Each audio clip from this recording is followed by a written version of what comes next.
يا أيها الذين آمنوا হে মুমিনেরা, হে আমার বন্ধুরা, হে আমার মিতারা, তোমরা যারা ঈমান আনয়ন করছো, ঈমানটা কেমন আনয়ন করছো? ঈমানটা যেইসা তেইসা ঈমান আনলে হবে না।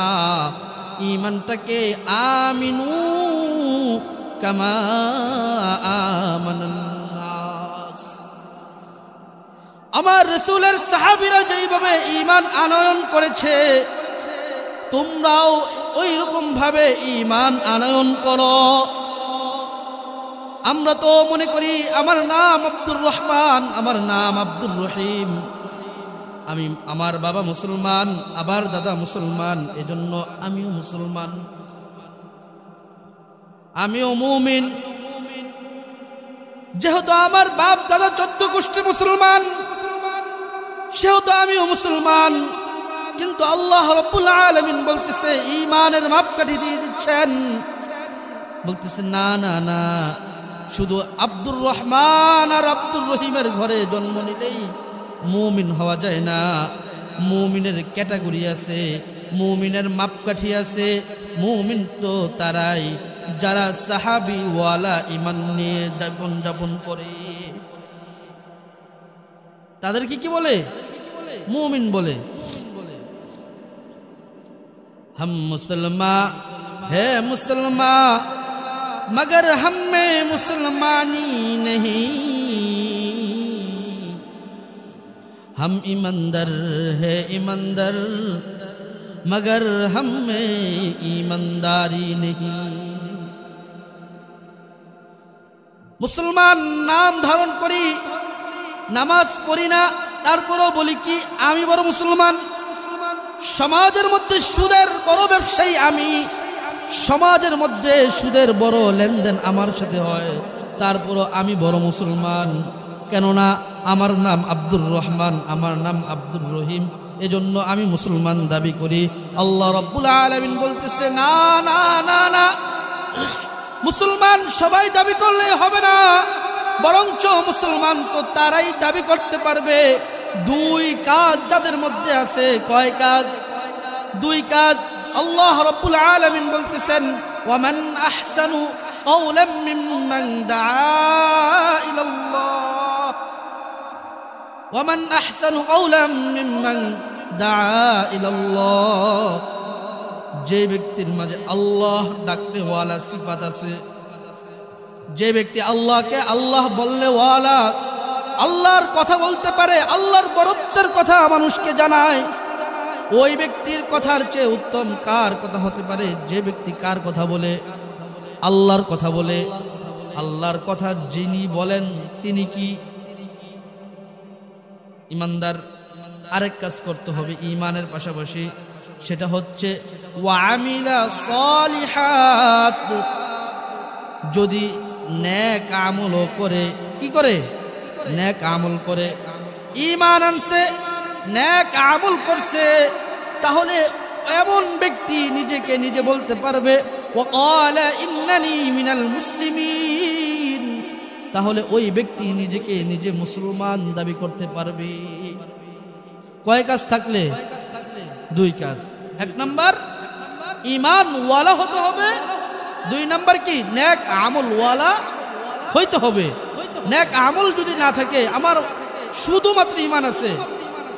হ্যাঁ, আবু হুরায়রা রাদিয়াল্লাহু তাআলা আনহু যেটা বলছেন, মান ক্বালা লা ইলাহা ইল্লাল্লাহ ফাদাখালাল জান্নাহ, যে ব্যক্তি লা ইলাহা ইল্লাল্লাহ বলে সাক্ষ্য দিয়েছে, আল্লাহকে ঈমান, আল্লাহর উপর ঈমান এনেছে, ওই ব্যক্তিটা একদিন কোথায় যাবে? জান্নাতে যাবে। কিন্তু তার আগে কি করতে হবে? অনেক ভোগান্তি পোহাতে হবে। কিন্তু মুসলমান ওই ব্যক্তি নিজেকে নিজে বলতে পারবে যার ভিতরে ঈমান এবং নেক আমল আছে। সে ব্যক্তি কি বলতে পারবে? নিজেকে নিজে মুসলমান দাবি করতে পারবে। কারণ আল্লাহ রাব্বুল আলামিন আমাদেরকে মুসলমান হয়ে মরতে বলছেন। কি হয়ে মরতে বলছেন? মুসলমান হয়ে মরতে বলছেন না? ইয়া আইয়ুহাল্লাযীনা আমানু তাকুল্লাহ ইয়া আইয়ুহাল্লাযীনা আমানু তাকুল্লাহ হাক্কা তুকাতিহি ওয়া লা তামুতুন্না ইল্লা ওয়া আনতুম মুসলিমুন। হে ঈমানদার, হে মুমিন, আল্লাহকে ভয় করো। কেমন ভয়? কেমন ভয়? যারে তারে যেমন ভয় পাও তেমন ভয় নাকি? ভয়ের মধ্যেও শ্রেণী বিন্যাস আছে, ভয়ের মধ্যেও তবকা আছে।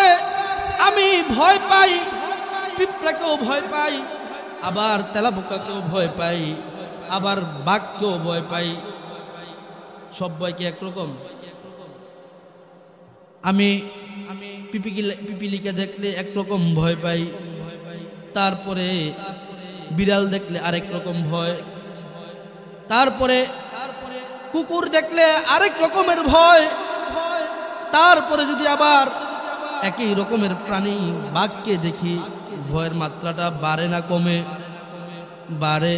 মানুষের মধ্যেও আমরা সমাজের মধ্যে যারা একটু প্রভাবশালী তাদেরকে ভয় পাই, তাদের পরে পুলিশকে ভয় পাই, পুলিশের পরে বিজিবিকে আরেকটু বেশি ভয় পাই, তারপরে সেনাবাহিনীকে আরেকটু ভয় পাই।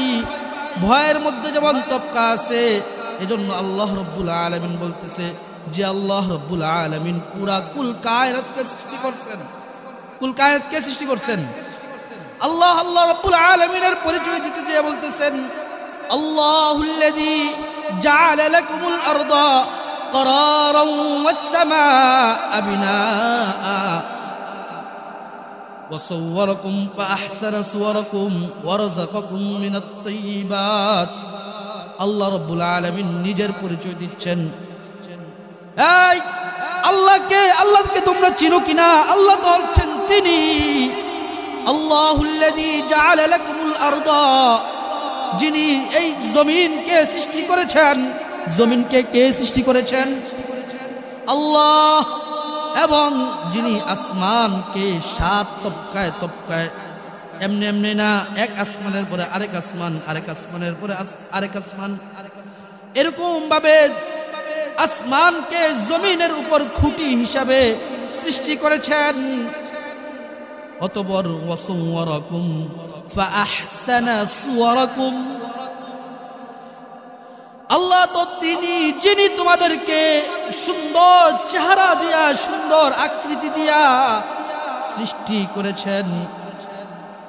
ওয়ারাযাকাকুম মিনাত তাইয়্যিবাত, এবং উত্তম রিজিকেরও ব্যবস্থা করেছেন। তিনি কে? আল্লাহ।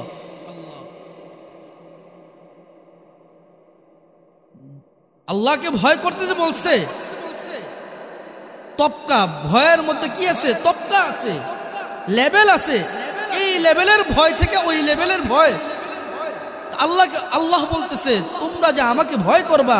ইয়া আইয়ুহাল্লাযীনা আমানুত্তাকুল্লাহ, হে মুমিনরা আল্লাহকে ভয় করো। কেমন ভয়? ভয় করার মতো ভয়।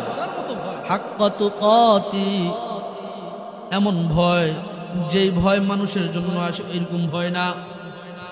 যেই ভয় চেয়ারম্যান মেম্বারের জন্য আসে এরকম ভয় নয়। পুলিশ দেখলে আমরা যেরকম ভয় পাই, র‍্যাব দেখলে আমরা যেরকম ভয় পাই, আল্লাহকেও আমরা এরকম ভয় পাইনি। অথচ আল্লাহর ভয়টা তো থাকার কথা ছিল সবচাইতে বেশি। আমার মধ্যে সর্বদা সবসময় আল্লাহর ভয়টা বিদ্যমান থাকার দরকার ছিল। যে আল্লাহ রাব্বুল আলামিন যেহেতু আমাদেরকে সৃষ্টি করেছেন, আল্লাহ রাব্বুল আলামিন এই আসমান বানাইছেন, এই জমিন বানাইছেন, এবং আমাদেরকে এত সুন্দর করে বানাইছেন। শুধু বানানোর মধ্যেই ক্ষান্ত হন না, আল্লাহ রাব্বুল আলামিন আমাদেরকে বানাইয়া আমাদের রিজিকেরও ব্যবস্থা করেছেন। সেই আল্লাহকে কেমন ভয় করা দরকার।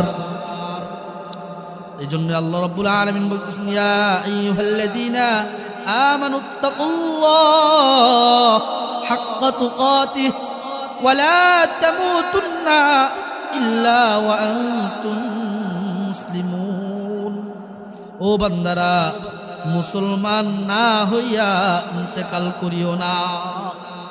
আমার কাছে তো ফিরতেই হবে। ইন্না লিল্লাহি ওয়া ইন্না ইলাইহি রাজিউন। আল্লাহ আমাদেরকে বানাইছেন, আবার আল্লাহর কাছে আবার ফিরে যেতে হবে। কিন্তু ফিরে যাওয়ার সময়টা যেন কি হয়, আমার মধ্যে যেন মুসলমানিত্ব থাকে। আর আল্লাহ রাব্বুল আলামিন বলছে মুসলমান হয়ে মরিও।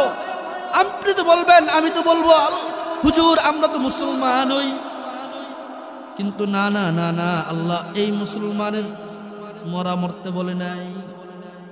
আল্লাহ এটাই বলছেন ওয়ামান আহসানু কাওলাম মিম্মান দাআ ইলাল্লাহ ওয়া আমিলা সালিহান ওয়া ক্বালা ইন্নানি মিনাল মুসলিমিন।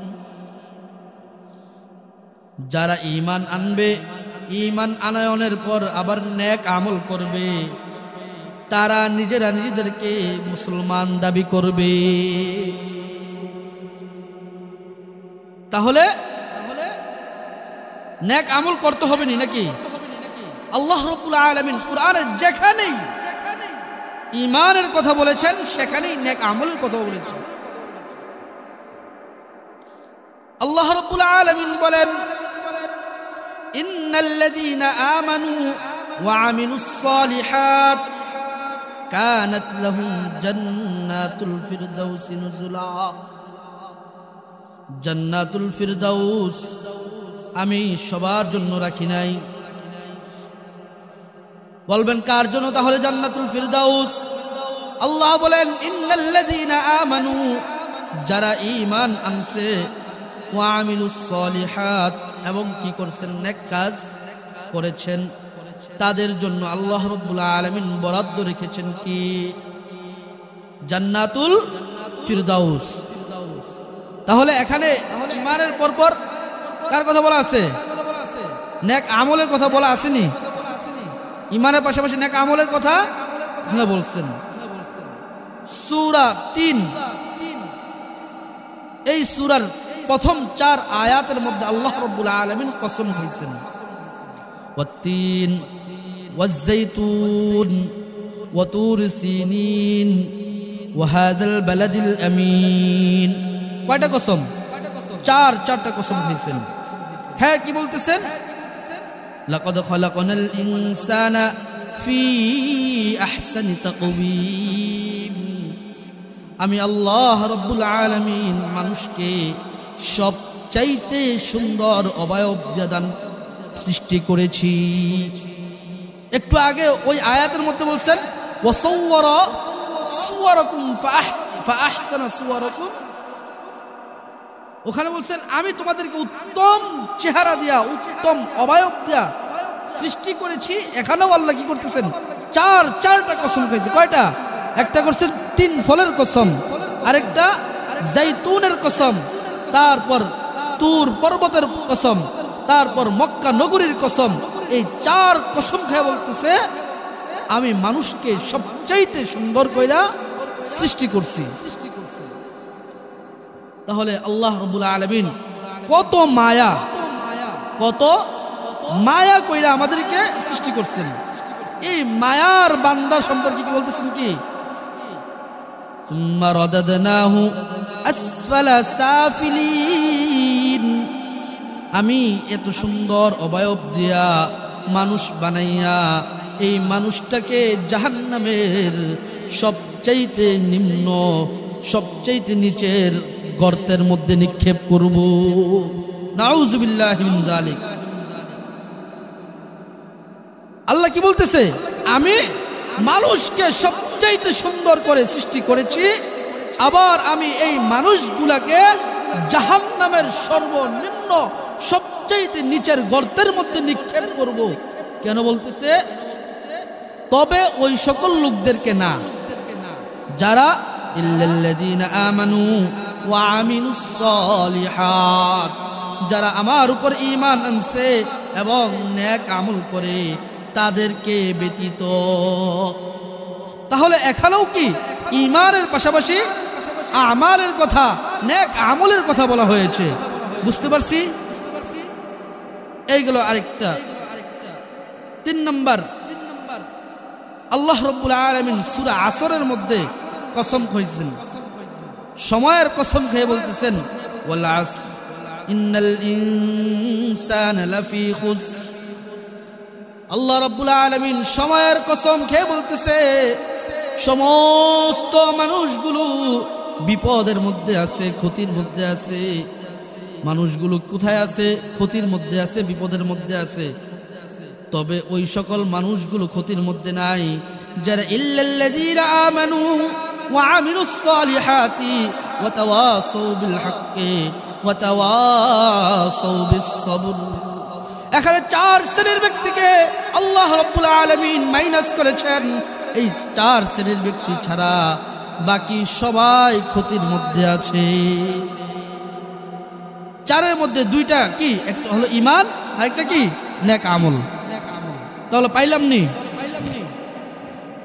তাহলে কি করতে হবে? ঈমান আনতে হবে, পাশাপাশি কি করতে হবে? আমাদেরকে নেক আমল করতে হবে। অতঃপর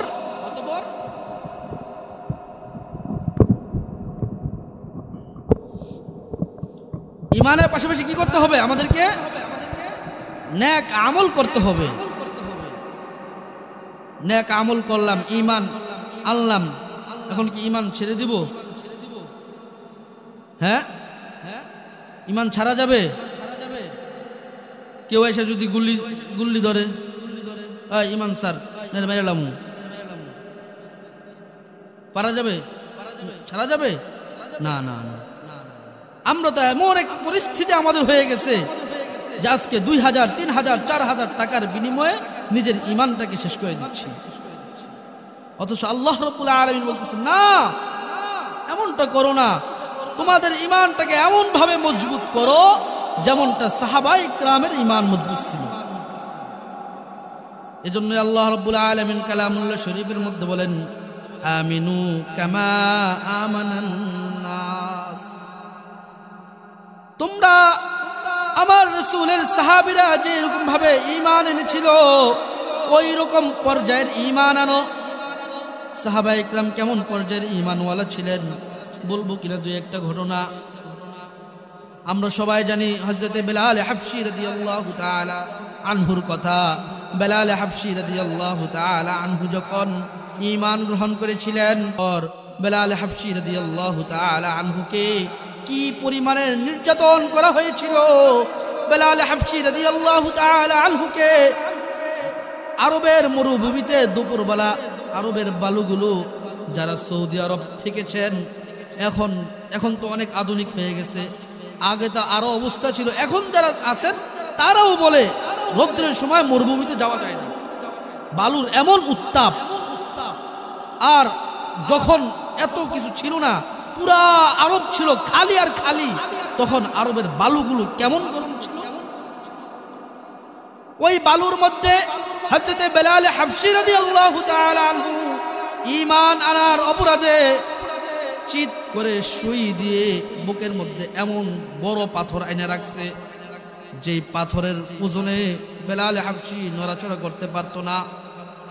তারপর বখাটে ছেলেদেরকে বলতো পায়ের মধ্যে রশি বাঁধো, রশি বেঁধে পাথরটা সহ বেলাল হাবশীকে হেঁচড়াতে থাকো। আমরা আমাদের বাচ্চাদেরকে দেখি খেজুরের ওই খেজুর গাছের বা সুপারি গাছের ওই এরকম ঠোঙ্গা দিয়ে বৈশা এক বাচ্চা বসে আরেক বাচ্চা টানে, আছে না? এরকম সিস্টেমে হযরতে বেলাল হাবশী রাদিয়াল্লাহু তাআলা আনহুকে এরকম মরুভূমির মধ্যে টানা হেঁচড়া করা হইতো, এমন নির্যাতন করা হয়েছে বেলাল হাবশীর মুখ দিয়ে কোনো কথা বের হয় না। উমাইয়া ইবনে খালব বলতেছে এই বল ঈমান ছেড়ে দেবো তোকে।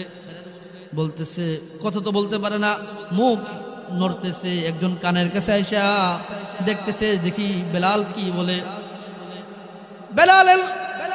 বেলাল রাদিয়াল্লাহু তাআলা আনহুর কানের কাছে যখন মুখটা লাগাইলো, তখন বেলাল হাবশী রাদিয়াল্লাহু তাআলা আনহুর মুখ দিয়ে একটা শব্দ বারবার বের হচ্ছিল, আহাদ আহাদ আহাদ আহাদ।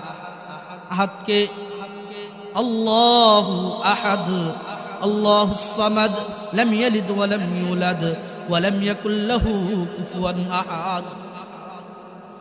আল্লাহ রাব্বুল আলামিন ওনার যেই পরিচয় মানুষের কাছে দিয়েছেন, আল্লাহু আহাদ আল্লাহুস সামাদ লাম ইয়ালিদ ওয়া লাম ইউলাদ ওয়া লাম ইয়াকুল লাহু কুফুয়ান আহাদ, এই আহাদ নামটা আল্লাহর এই একত্ববোধটাকে অন্তরের মধ্যে এমন ভাবে স্থাপন করেছে, এত আঘাত করার পরও হযরত বিলাল হাবশী রাদিয়াল্লাহু তাআলা জবান থেকে আহাদ আহাদ আহাদ নামটা ভুলাইতে পারে নাই।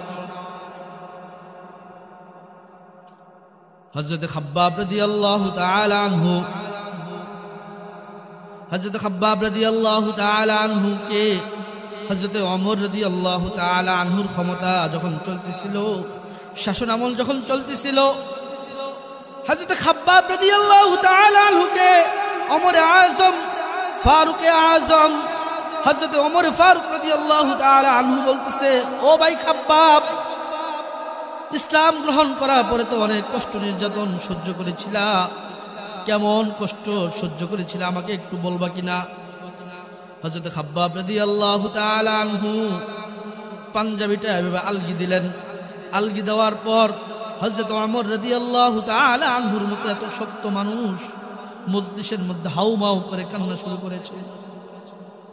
হযরত খাব্বাব রাদিয়াল্লাহু তাআলা আনহুর যেই অবস্থাটা দেখেছিলেন, আমরাও যদি শুনি খুব মায়া লাগবে। ওমর রাদিয়াল্লাহু তাআলা আনহু বলতেছে, ভাই খাব্বাব, এই জায়গাটার অবস্থা এমন কেন হয়েছে? খাব্বাব রাদিয়াল্লাহু তাআলা আনহু জবাব দিচ্ছেন, ও আমিরুল মুমিনিন, আমি যখন ইসলাম ধর্ম গ্রহণ করি আমাকে এমন শাস্তি দেওয়া হয়েছিল, গরম কয়লা জ্বালিয়ে আমাকে ওই গরম কয়লার মধ্যে শুইয়ে দেওয়া হতো, শোয়ানোর পর আবার বুকের মধ্যে পাথর চাপা দেওয়া হতো, তারপর আমার কোমরের চর্বিগুলো গলে গলে পড়তে পড়তে ওই কয়লাগুলো নিভে যাইত, তারপর আবার গরম জ্বলন্ত কয়লার মাঝে আবার শোয়াইতো, আবার কোমরের চর্বিগুলো মাজার চর্বিগুলো গলে গলে গলে গলে ওই কয়লা নিভে যাইতো। এমন অবস্থা হয়েছে হযরত খাব্বাব রাদিয়াল্লাহু তাআলা আনহুর কোমরের মধ্যে মাজার মধ্যে কোনো গোশত ছিল না, শুধু হাড্ডি ছাড়া।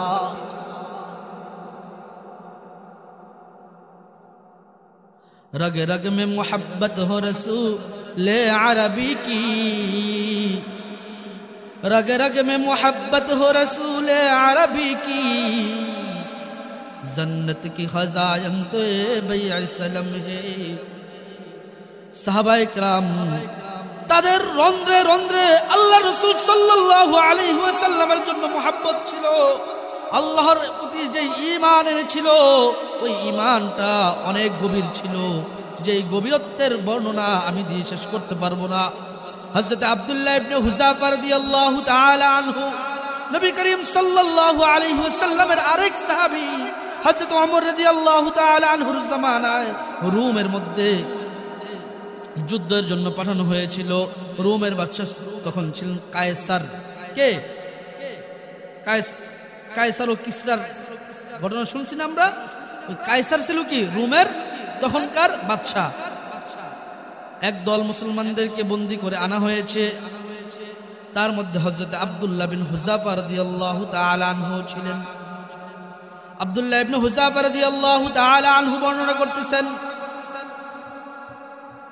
আমাকে এবং আমার সহপাঠী মুসলমানদেরকে সাহাবীদেরকে কায়সার বন্দী করে নেওয়ার পর আমাদেরকে বলছে ঈমান ছেড়ে দেওয়ার জন্য, ইহুদি হয়ে যাওয়ার জন্য, খ্রিস্টান হয়ে যাওয়ার জন্য।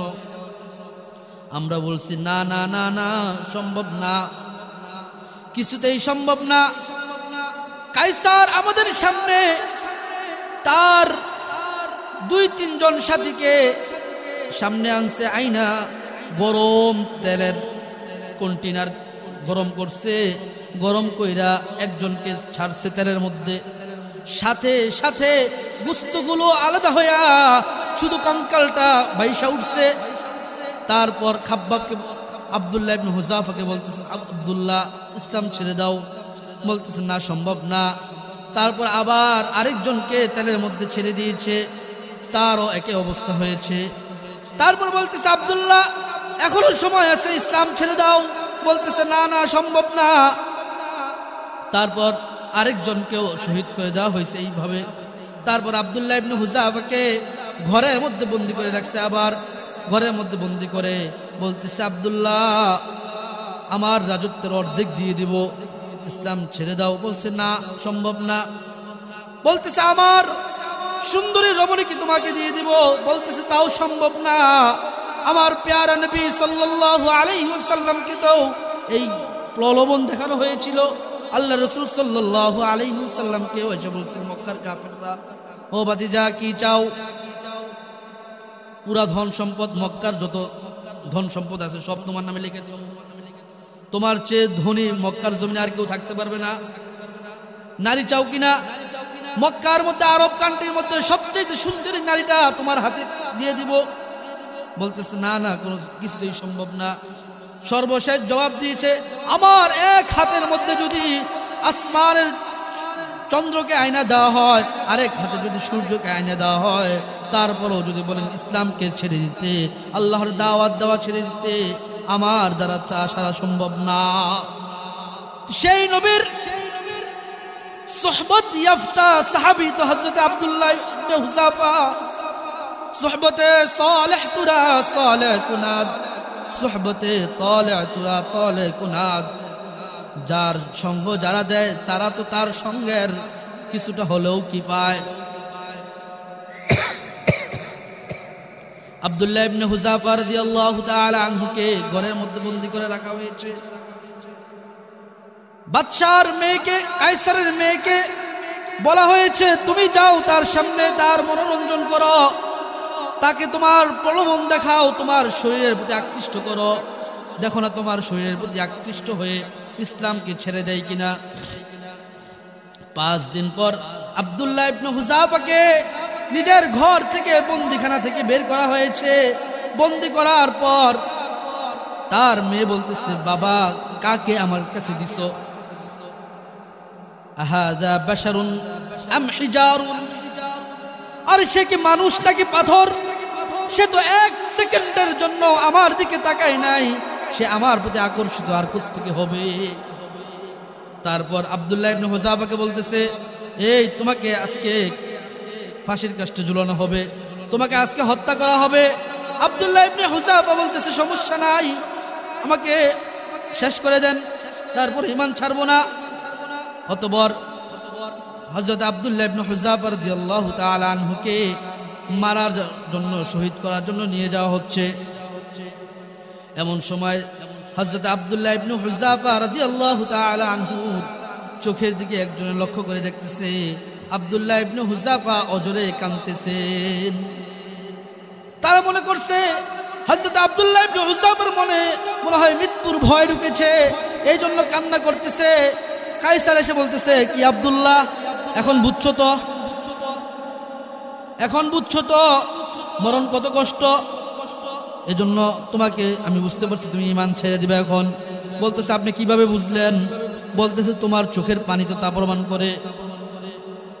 আব্দুল্লাহ ইবনে হুযাফা বলতেছে আরে বোকা, না না না, আমি এই জন্য কান্না করতেছি না, আমি এই জন্য কান্না করতেছি না যে তোমরা আমাকে মেরে ফেলবা, না না না, আমি তো এই জন্য কাঁদতেছি जफा जो इश्क में होती है ओ जफाई नहीं, जफा जो इश्क में होती है ओ जफाई नहीं, सितम ना हो मोहब्बत में कुछ मजाई नहीं। मोहब्बतेर मध्य यदि कोनो कष्ट ना थाके, बेदना ना थाके, ओई मोहब्बतेर कोनो दाम नाई। आमार रसूलेर जन्य আমি জীবন দিতে পারতেছি, এটা আমার জন্য অনেক সৌভাগ্যের বিষয়। আমার আল্লাহর জন্য আমি জীবন দিতে পারতেছি, এটা আমার জন্য সাআদাতের বিষয়, খুশকিসমতের বিষয়। আর কাঁদতেছি তো এই জন্য, ও বাচ্চা শুনে রাখো, শুনে রাখো, আমি তো কাঁদতেছি এই জন্য যে আমার আল্লাহ রব্বুল আলামিন আমাকে মাত্র একটা জান দিয়েছেন। আমাকে যদি এই জানটার পর আবার জীবিত করা হতো, আমার শরীরের মধ্যে যেই কয়টা পশম আছে এই পরিমাণ যদি আল্লাহ রাব্বুল আলামিন আমাকে জীবন দিত, আমি এই পরিমাণ জীবনকে আমি আমার আল্লাহর জন্য উৎসর্গ করে দিতাম। ঠিকই সাহাবীওয়ালা ঈমান। এই ঈমানের কথাই আল্লাহ রাব্বুল আলামিন বলতেছেন, হে ঈমানদার ঈমান আনো যেমনটা আমার সাহাবায়ে কিরামরা এনেছে। পারবো না ইনশাআল্লাহ এমন ঈমান রাখতে? আমাদের সামনে যতই ঝড় তুফান আসুক না কেন, আমাদেরকে হুমকি দিতে পারে, আমাদেরকে ভয় দেখাতে পারে, আমাদেরকে অনেক ধরনের প্রলোভন দেখাতে পারে, কিন্তু আমাদের কথা একটাই থাকবে, আল্লাহর উপর ঈমান এনেছি, মৃত্যু হলে হোক ঈমান আমার ছাড়বো না। রাজি আছি না? আল্লাহ রাব্বুল আলামিন আমাদের প্রত্যেককে সাহাবীওয়ালা ঈমান ধারণ করার তৌফিক দান করুন। ওয়া আখিরু দাওয়ানা আনিল হামদুলিল্লাহি রাব্বিল আলামিন।